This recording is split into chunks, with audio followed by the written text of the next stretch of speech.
የሰው ልጅ በታሪኩ ካያቸው እጅግ አሰቃቂ የጤና ቀውሶች አንዱ የሆነው የኮቪድ-19 ወረርሽኝ ዓለም በቃኝ ብላ በሩን ዘግታ በረሳችው ማግስት ዳግም ራሱን አድሶና እንደተራበ አውሬ ክንፉን ዘርግቶ ብቅ ማለቱ በዚህች በ2026 ዓ.ም የታየ ታላቅ መርዶ ሆኗል።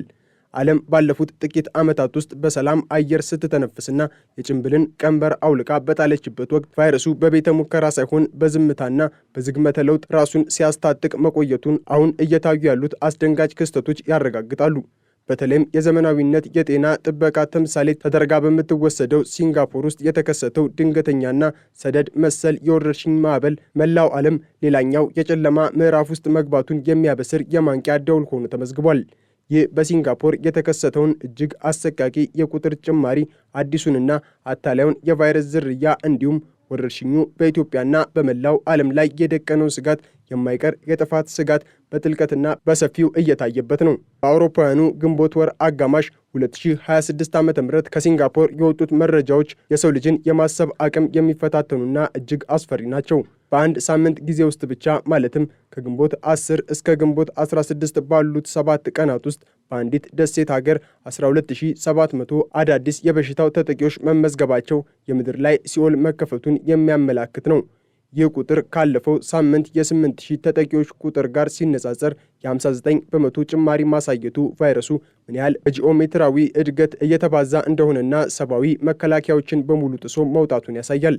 የሲንጋፖር የተላላፊ በሽታዎች ኤጀንሲ ይፋ ያደረጋቸው እነዚህ ቁጥሮች የበረዶ ግግር ጫፍ ብቻ እንደሆኑና በምርመራ ያልተደረሰባቸው በ10 ሺዎች የሚቆጠሩ ሌሎች የበሽታው ተጠቂዎች በከተማዋ ጎዳናዎች ላይ እንደሚዘዋወሩ ይታመናል። ይህ ቁጥር ዝም ብሎ ቁጥራዊ ሳይሆን በሺዎች የሚቆጠሩ ቤተሰቦች ዳግም ወደ ስጋትና ወደ ለቅሶ መመለሳቸውን የሚያሳይ የአደጋ ምልክት ነው።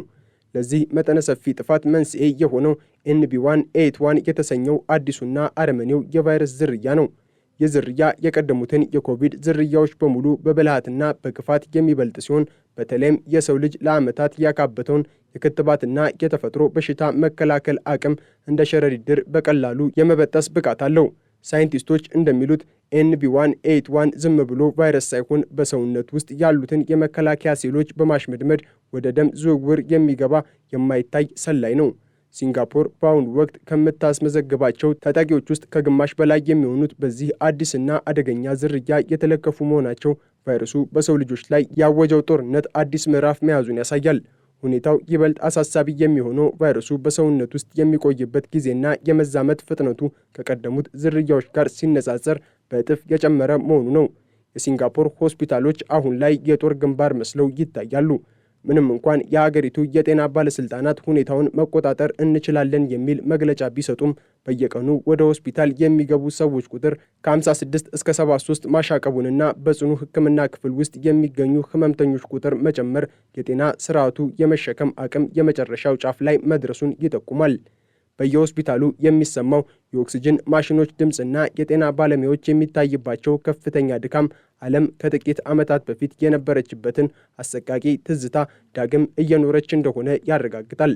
የሲንጋፖር ብሔራዊ ዩኒቨርሲቲ ሆስፒታል ከፍተኛ አማካሪ ዶክተር ናሪስ እንደሚሉት ይህ ማዕበል የሰው ልጅ ካሳየው ከፍተኛ መዘናጋትና ቫይረሱ ካደረገው የጭካኔ ዝግመተ ለውጥ ጋር የተቆራኘ ነው። የህዝቡ የበሽታ መከላከል አቅም መመናመኑ ቫይረሱ እንደ ልቡ እንዲፈነጭ ሜዳውን አመቻችቶለታል። የሲንጋፖር ሁኔታ እንደ ሰደድ እሳት ወደ ጎረቤት ሀገራትም እየተዛመተ ነው። ታይላንድ፣ ማሌዥያ እና ኢንዶኔዥያ ቀጣዮቹ ሰለባዎች ለመሆን በዝግጅት ላይ ናቸው። ታይላንድ ውስጥ ቀድሞውኑም NB181 ዝርያ ዋነኛው የወረርሽኙ ጌታ ሆኖ መገኘቱና በሺዎች የሚቆጠሩ ዜጎች በበሽታው መያዛቸው ቀጠናው ወደ ሌላኛው የታሪክ ጥቁር ነጥብ እያመራ መሆኑን ያረጋግጣል። የዓለም ጤና ድርጅት ዳሽቦርድ እንደሚያሳየው ከብራዚል እስከ ግሪክ ከፈረንሳይ እስከ እንግሊዝ ድረስ ያሉ ሀገራት በሲንጋፖር በተቀሰቀሰው ማዕበል መናወጥ ጀምረዋል። ዓለም በአሁኑ ወቅት የግሎባላይዜሽን ውጤት በሆነው የጉዞ ትስስር ምክንያት ቫይረሱ በአንድ አህጉር ብቻ ተወስኖ እንዲቀር ማድረግ አልተቻለም። የሲንጋፖር ቻንጊ አየር ማረፊያ በየቀኑ የሚያስተናግዳቸው መንገደኞች ሳያውቁት ይህንን መርዛማ ዝርያ ወደ አራቱም ማዕዘናት እያሰራጩት ይገኛሉ። ወደ ሀገራችን ኢትዮጵያም ስንመጣ ደግሞ ሁኔታው እጅግ ዘግናኝና አሳሳቢ ይሆናል።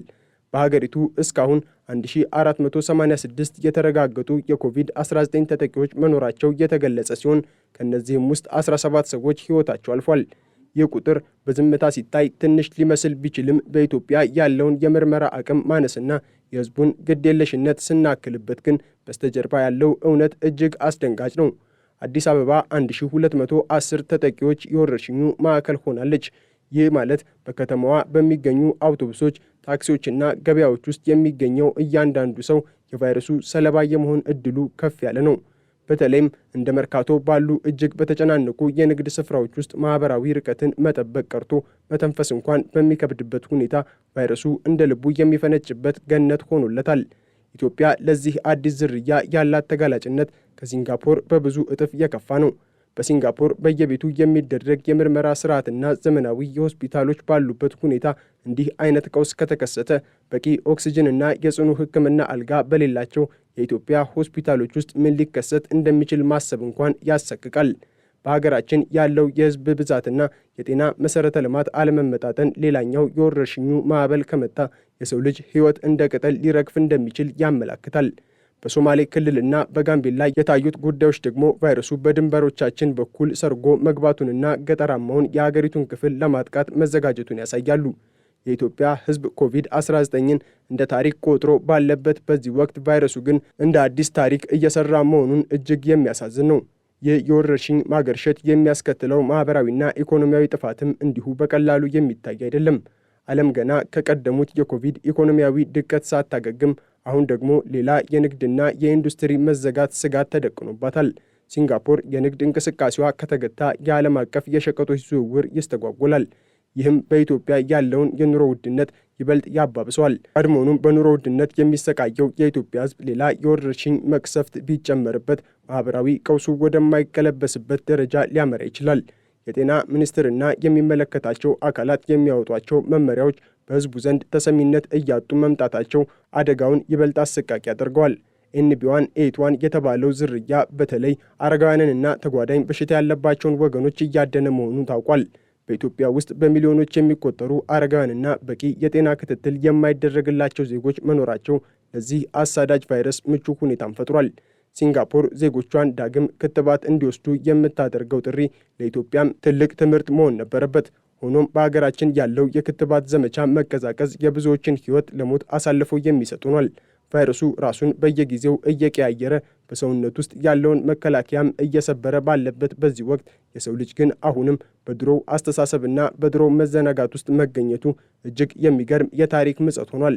የዓለም ጤና ድርጅት እንደገለጸው የሪፖርት አቀራረብ መዘግየቶች ስላሉ ትክክለኛውን የሞትና የህመም መጠን ለማወቅ አዳጋች ሆኗል። ይህም ማለት አሁን የምናየው የ12700 ቁጥር ከእውነተኛው አሃዝ እጅግ ያነሰ ሊሆን ይችላል።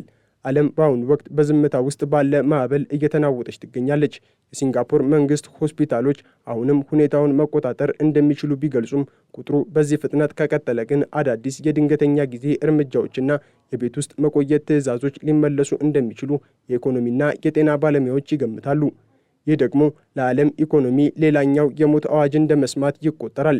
በመሆኑም ይህ የ2026ቱ የኮቪድ-19 ዳግም መነሳት ዝም ተብሎ የሚታይ ተራ ክስተት አይደለም። ይህ የሰው ልጅ ሕልውና ላይ የተሰነዘረ አዲስና አደገኛ ጥቃት ነው። ሲንጋፖር ዛሬ በለቅሶና በጭንቀት ውስጥ ትገኛለች። ይህ ጭንቀት ደግሞ ነገ ወደ እያንዳንዱ የዓለም ክፍል መድረሱ አይቀሬ ነው። በኢትዮጵያም ቢሆን አዲስ አበባ ላይ የታየው የጉዳት መጠን የነገው ታላቅ እልቂት መጀመሪያ ሊሆን ስለሚችል ዛሬውኑ መንቃትና ወደ ጥንቃቄ መመለስ ይኖርብናል። ማስክ ማድረግ፣ እጅን መታጠብና ርቀትን መጠበቅ ዳግም የህልውናችን መሠረቶች መሆን አለባቸው። ቫይረሱ በዝምታና በጭካኔ ጦርነቱን ቀጥሏል። እኛም የመከላከያ ጋሻችንን ካላነሳን የታሪክ ተወቃሾች ከመሆን አንዘልም።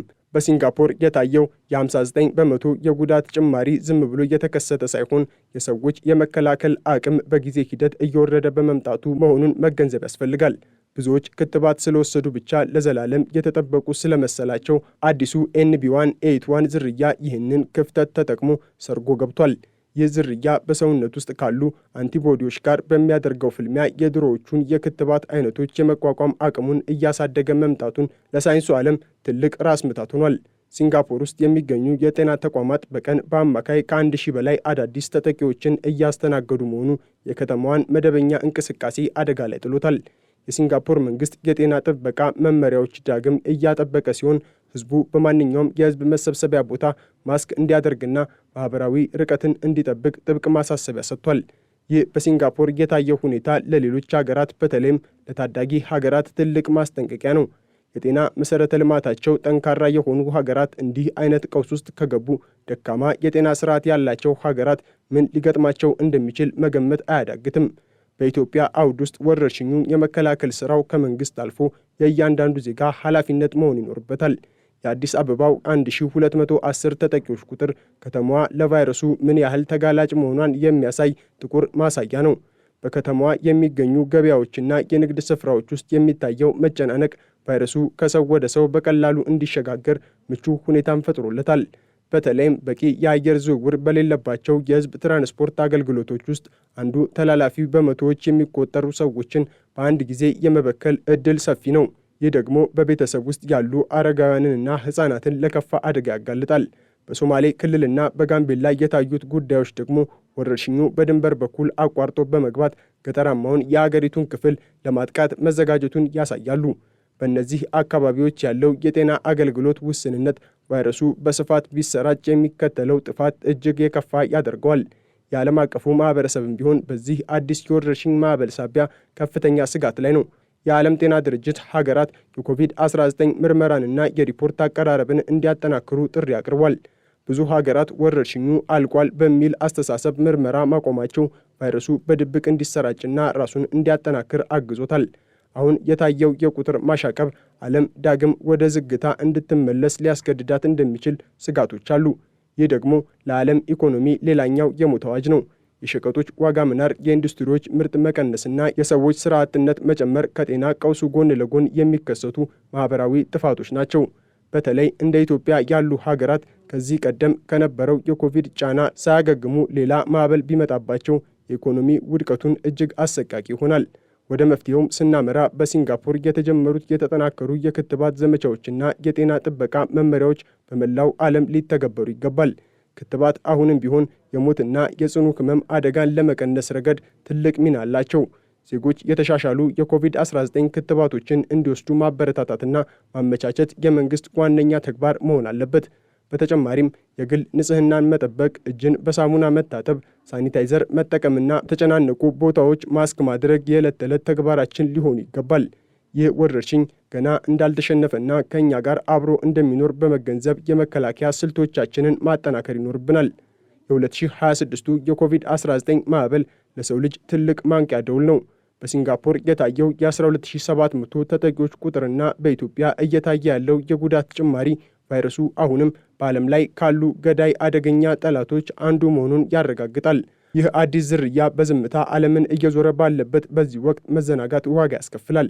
የሲንጋፖር ቁጥር ነገ ወደ ኢትዮጵያ ሊመጣ የሚችል የመከራ መጀመሪያ ሊሆን ስለሚችል ዛሬውኑ በጋራ መቆም ይኖርብናል።